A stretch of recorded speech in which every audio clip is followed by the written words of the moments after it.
Well, now we come to the next session, that is the directional ratios and the directional cosines. So here we are going to discuss these two terms first. What is directional ratio and what is directional cosines. Now before we come to the directional cosines, we need to discuss on directed angles. What is meant by directed angles? Suppose I have a vector P, x, y, z. Okay, so this is the vector P here, such that you know that the position vector of P is what, xi plus yj plus zk. Now, the angle that this vector makes with the positive direction of the x-axis, this angle is called as alpha. Okay, then the angle that this makes with the positive y-axis is said to be beta, and this made by the positive z-axis is said to be gamma. So alpha, beta and gamma are the directed angles. I repeat, what are directed angles? It is the angle that a vector makes with the positive axis of the x-axis, positive y-axis and positive z-axis. So these are called as directed angles. Now the cosine of these angles, the cos alpha, cos beta and cos gamma, they are called the directional cosines. Directional cosine. The cos value of alpha, beta and gamma are called as the directional cosines. They are notated by the letter L, M and N.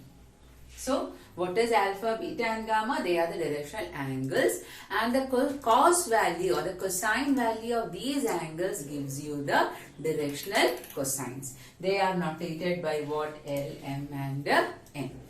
Well, now let's take an example. Let me consider a figure. The same thing what I have wrote here, I have written here or I have drawn here is what I am going to draw there. So here I have the vector P as x, y and z, and you have this as the origin and this as the x-axis. The perpendicular from this point to the x-axis, I plotted it as A. And what is this angle? This is my alpha, because this is the x-axis and this is the angle that this vector R makes with the positive x-axis. Okay, now what is this value? This is on the x-axis, so definitely this value will be equal to x. Now, what is cos alpha? Cos alpha is what? Adjacent side. Where is the alpha coming? Here. Adjacent side by hypotenuse, that is x by vector r. Okay, vector r I can take it as what? The modulus of vector r, or simply I will take it as r. Let it be r. So vector r, modulus of vector r or the magnitude of vector r is equal to taken as r itself. So here I can say that L is equal to x by r. Then what is x? This implies x is equal to LR. Similarly, I can say about m. What will be m? M is what? Cos beta. So here I can write cos beta m is equal to, y is equal to m into r, and z is equal to n into r. Now replacing this x, y and z here for the point P, I can even write P as what? L, R, M, R and N, R, isn't it? I can even replace this x, y and z with the directional ratios L, R, M, R and N, R, where R is what? Modulus of or the magnitude of vector R. Okay, it is the magnitude of vector r. So this expression or this number here, L, R, M, R and N, R are called as the directional ratios. These are the numbers, directional ratios. Directional ratios. So this is directional ratio. What are directional ratio? L, R, M, R and N, R. So we had discussed that if this is alpha, alpha is what? The angle that this vector makes with the positive x-axis. If it is alpha, then cos alpha was called as what? The directional cosine.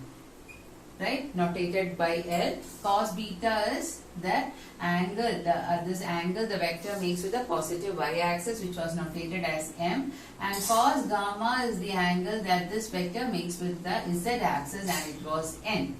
So here I have already written this P x y z as in terms of L, M, and then I wrote it as L r, M r, N r. NR. What was R? R was same as the magnitude of vector R. Magnitude of vector R. Okay. So this was exactly the way in which I have written previously. So LR, MR and NR. Now what I am trying to prove is L square plus M square plus N square is equal to 1. I am trying to prove this particular result. Okay. Now what is L square? L square plus M square plus N square is equal to, from here, cos alpha was my L. What is cos alpha? X by R. X by R is equal to L. So what is L square? L square is equal to X square by R square, isn't it? X square by R square. What is M square in that case? Y square by R square, and that of N square is Z square by R square. Now putting these ratios in this, I get this as X square by R square plus Y square by R square plus Z square by R square. Now when I simplify, it becomes the common denominator R square, X square plus Y square plus Z square in the numerator. Now what is vector R? This vector R was considered as magnitude of vector R, isn't it? Magnitude of vector R. What is magnitude of vector R? From this figure I can write it as X square plus Y square plus Z square, isn't it? This was exactly the same as vector R. That's what I had taken. I have written somewhere, see, R is equal to the magnitude of vector R. So R is equal to magnitude of vector R means this is root of X square plus Y square plus Z square. Now what is R? Magnitude of this square, vector R square, that is root of X square plus Y square plus Z square the whole square. What is the value? X square plus Y square plus Z square, isn't it? So I apply this over here. I get X square plus Y square plus Z square by X square plus Y square plus Z square. So this is equal to what? 1. So that is how I reach the result. L square plus M square plus N square is equal to 1. Okay, now here this LR, MR and NR. What did I say? This is called as the directional ratios. Now this is also represented or notated as A, B and C. Small a, b, c. Where A, B, C are the directional ratios. Directional ratios. L, M and N are what? Directional cosines. Cos alpha, cos beta and cos gamma. Whereas A, B and C are the directional ratios, which is same as LR, MR and NR. They are ratios, so it is proportional value. Proportional values. Okay. So that's about the result. L square plus M square plus N square. Now let's see section formula in this topic, vectors. So here, if you have a vector AB, this is vector A and vector B.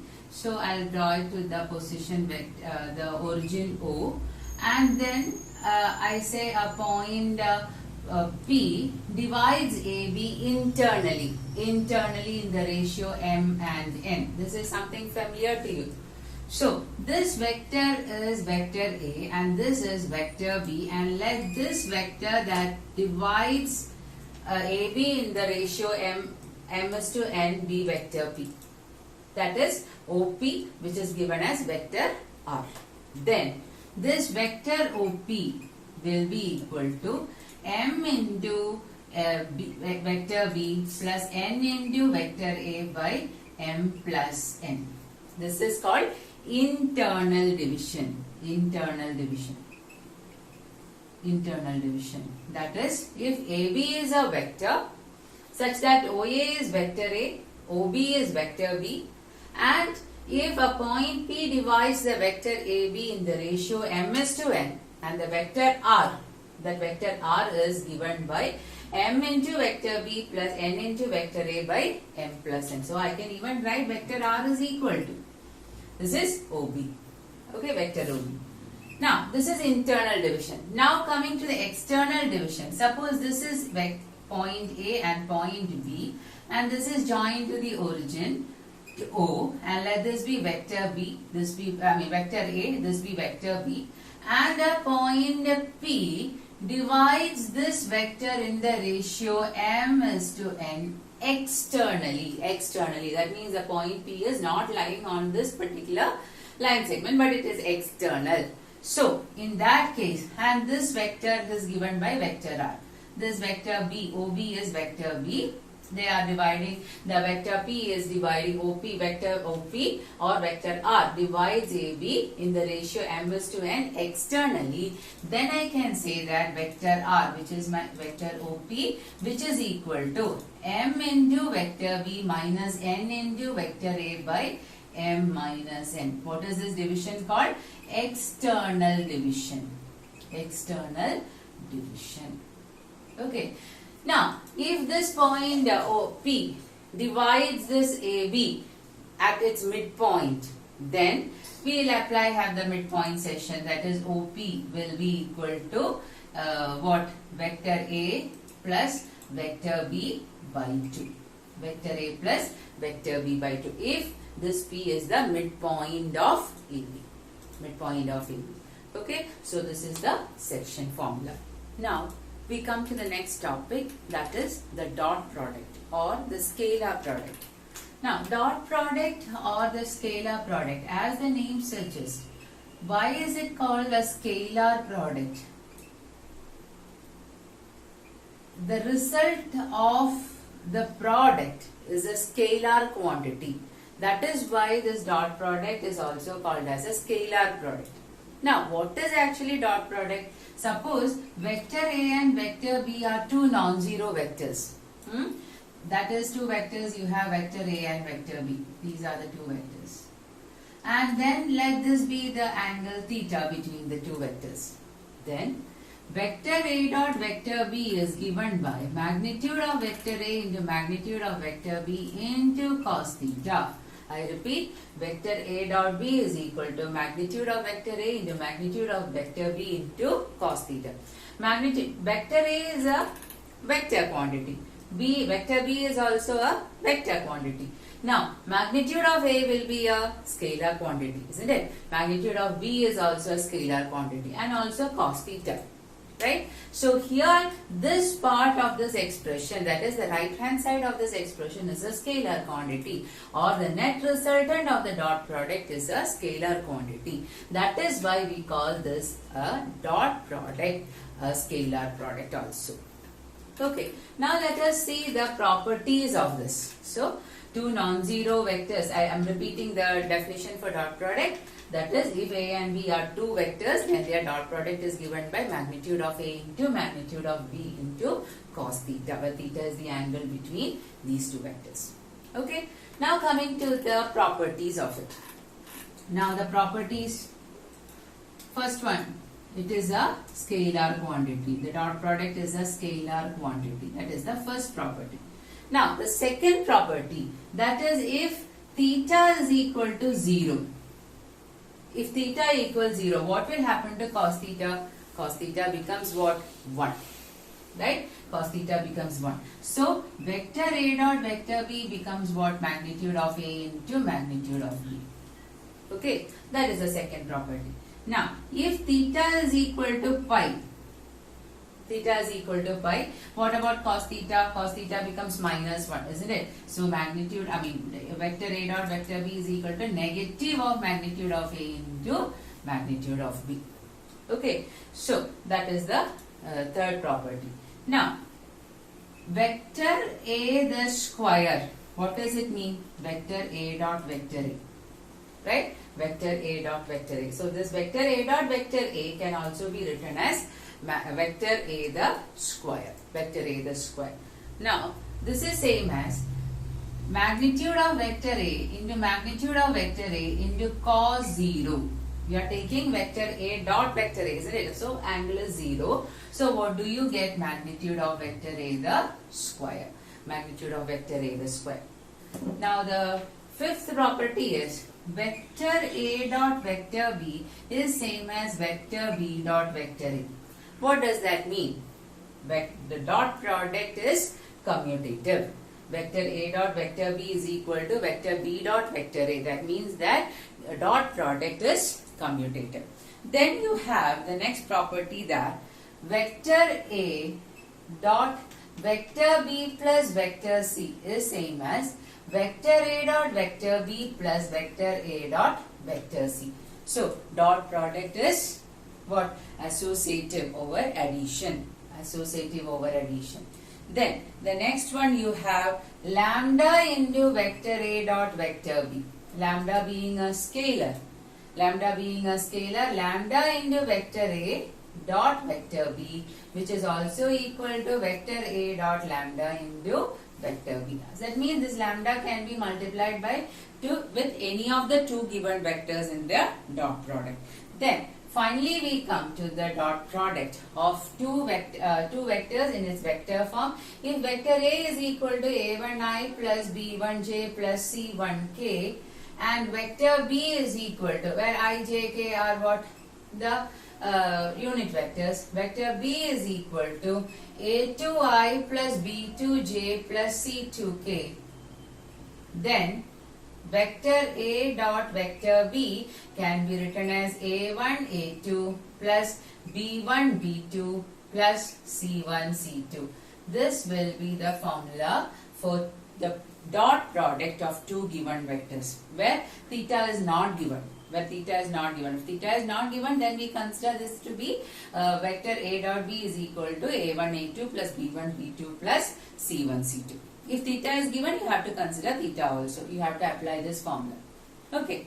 Now, what can I infer from here? I dot I value is 1. Okay.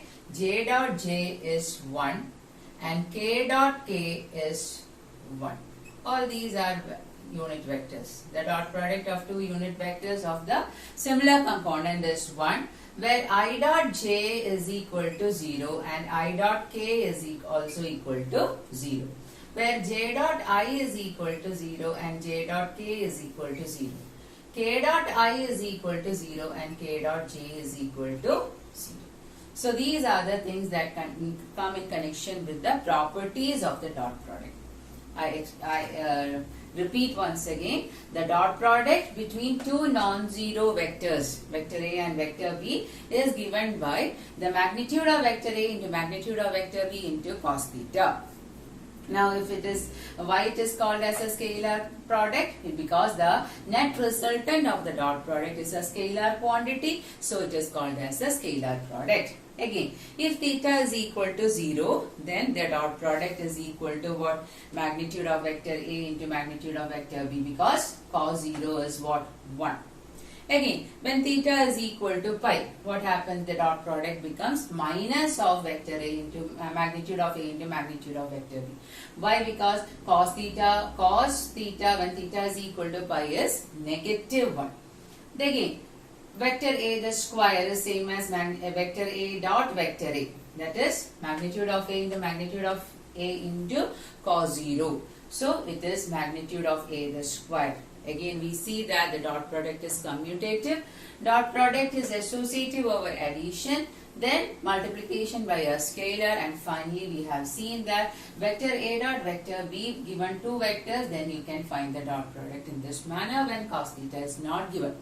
Suppose the value of cos theta is asked. From here, the two vectors are given.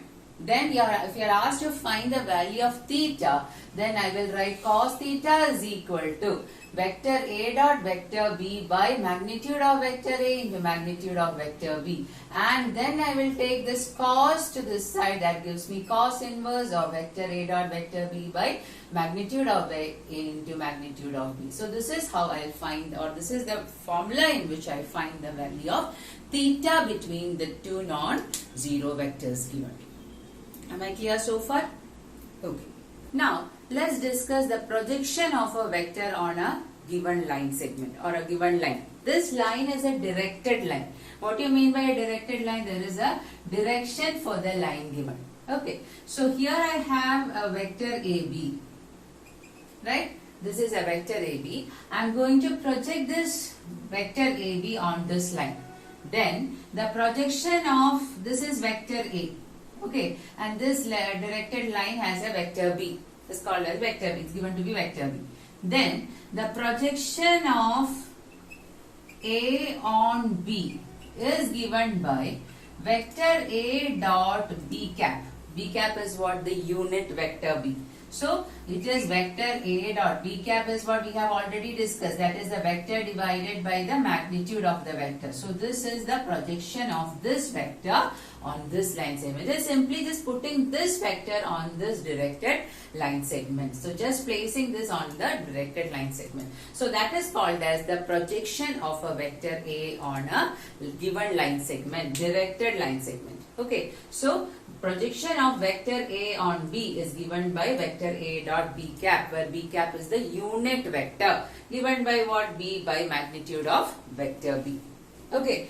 Then if theta is equal to 0, this is what this angle is called as theta. Okay. Now we come to the properties of this. If this vector AB is given and then theta is to be 0. Suppose theta is 0. What will happen? This vector is now lying on this line, directed line segment, isn't it? So here vector AB, the projection of AB will be equal to AB itself when theta is equal to 0. Now if theta is equal to pi, theta is equal to pi means what? This line segment is lying towards this side. Now the projection of that on this particular line segment will be AB, which is equal to negative of AB. Okay, the projection of AB on this line segment when theta is equal to pi, 180 degree, will be equal to negative of AB. And when you have this value, this theta as pi by 2 or 3 pi by 2, what will happen? Pi by 2 and 3 pi by 2. You will get the projection of AB as what? 0.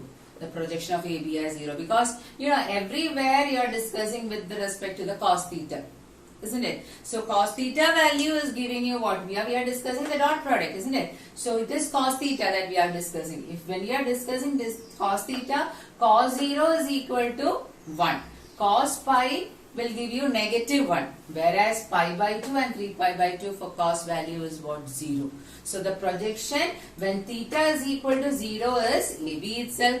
When the value of theta is pi, that is if this line segment is lying towards this side such that it forms an angle theta which is pi 180 degree, then AB, the projection is equal to minus of AB. And when theta is equal to pi by 2 and 3 pi by 2, cos theta value is what? 0. So the projection of AB and projection of AB will be 0 for both the cases, pi by 2 and 3 pi by 2. Okay? Well, now children, read your textbook thoroughly. Before you start doing the problems, read the textbook thoroughly and understand the concept.